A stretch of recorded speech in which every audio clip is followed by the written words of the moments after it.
అమరావతిలో స్వర్గీయ శ్రీ పొట్టి శ్రీరాములు గారి అమరజీవి త్యాగ శిల్పం కాంస్య విగ్రహాన్ని ఆవిష్కరించిన సీఎం చంద్రబాబు నాయుడు.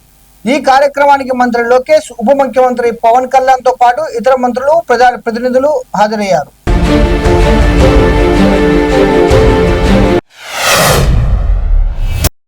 ఫిలిం నగర్ లో BMW కారు బీభత్సం సృష్టించింది.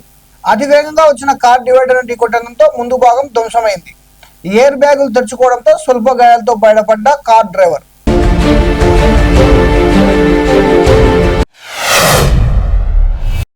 వనపర్తి జిల్లా కేంద్రంలోని టీచర్స్ కాలనీలో ఒక ఇంట్లో 5 అడుగుల నాగుపాము కలకలం రేపింది. బాత్రూంలో పాము చూసిన మంజుల భయంతో బయటకు పరుగులు తీశారు. కృష్ణసాగర్ చాకచక్యంతో పామును పట్టుకొని అడవిలోకి సురక్షితంగా వదిలారు.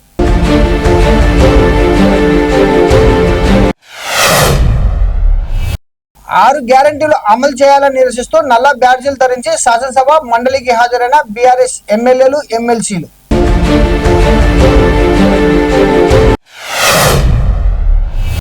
గన్ పార్క్ లోని అమరవీరుల స్తూపం వద్ద హైడ్రామా నెలకొంది. బీఆర్ఎస్ నిరసనకు వ్యతిరేకంగా కాంగ్రెస్ నేతలు పాలాభిషేకం చేసి స్తూపాన్ని శుద్ధి చేశారు. తెలంగాణ మత్స్యకార సమైక్య చైర్మన్ మెట్టు సాయి కుమార్ ఆధ్వర్యంలో ఈ కార్యక్రమం జరిగింది.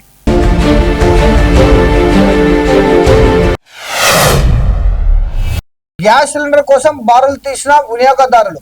హన్మకొండ జిల్లా కమలాపూర్ మండల పరిధిలోని ఇండియన్ గ్యాస్ ఏజెన్సీ ముందు సిలిండర్ల కోసం గంటల తరబడి క్యూలలో నిలబడి వేచి చూస్తున్న వినియోగదారులు.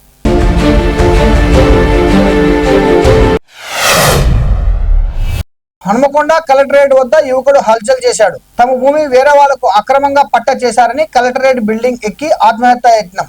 ఏళ్ల తరబడి తిరుగుతున్నా పట్టించుకోవడం లేదని పయ్యావుల సాంబారాజు అనే యువకుడు ఆగ్రహం. ఆందోళన చేస్తున్న యువకుడిని అదుపులోకి తీసుకున్న పోలీసులు.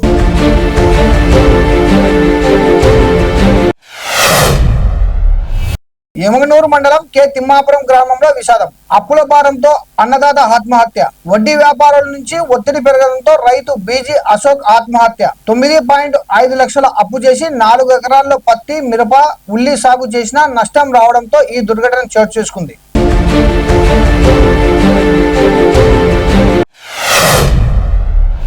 గ్యాస్ కొరత వేళ పెరుగుతున్న సిలిండర్ల దొంగతనాలు. సూర్యాపేట జిల్లా కోదాడ ఓ ట్రాక్టర్ రిపేర్ షాప్ నుంచి గ్యాస్ సిలిండర్లను ఒక వ్యక్తి దొంగలించిన ఘటన సీసీ కెమెరాల్లో రికార్డ్ అయింది.